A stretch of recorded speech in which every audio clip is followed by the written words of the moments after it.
Habang nagsasalita, hindi maiwasang maging emosyonal ni Andrew Wiggins sa kanyang tagpo laban sa kanyang former team na Golden State Warriors.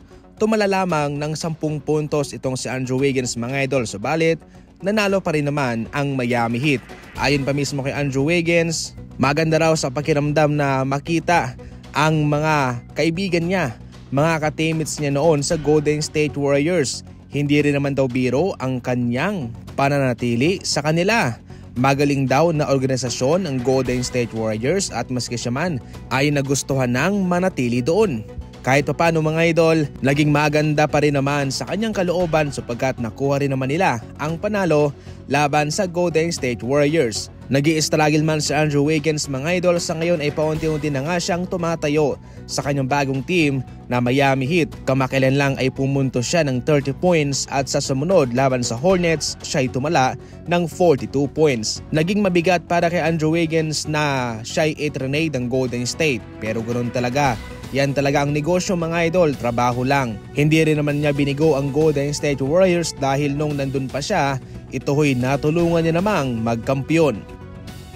Hindi masyadong binibigyan ng atensyon ng media itong Detroit Pistons. Sa ngayon sila'y pang-5, considering sa kanilang composition sa kanilang lineup ay napakalaking milestone mga idol ang kanilang ginagawa rito. Malaking achievement yan dahil wala silang ibang star player, wala silang sikat.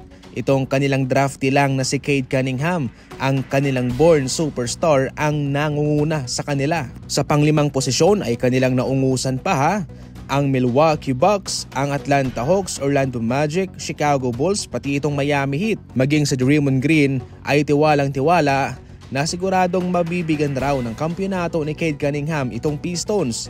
Hindi man ito sa ngayon, pero definitely sa mga susunod pa na mga taon, malaki ang kanilang tsansang magko-compete for finals. Hindi rin naman biro ang kanilang kahanay sa kanilang conference. Marami ang malalakas. Merong Knicks, Celtics, Cavaliers at Pacers. Matagal nang ginawang out o dineclare na hindi na makakalaro itong si Embiid sa season na ito. Pero sa ngayon ay patuloy pa rin naman silang kumukonsulta patungkol sa mga iba't ibang espesyalista sa kanyang namamagang tuhod. Sa ngayon mga idol ay hindi pa ito nasusolusyonan at hindi pa naman siya isinasailalim sa isang operasyon. Nakadepende po ito kung anumang mga opinyon o kasagutan ang kanilang mahanap sa kanilang mga katanungan patungkol sa lumalalang kalagayan ni Joel Embiid. Bago magsimula ang regular season, itong 76ers ay kabilang sa mga kinoconsider as title contender at siguradong magiging sagabal daw sa Boston Celtics. Pero hindi nga umayon sa ekspektasyon ng karamihan ang naging resulta sa kanilang kupunan.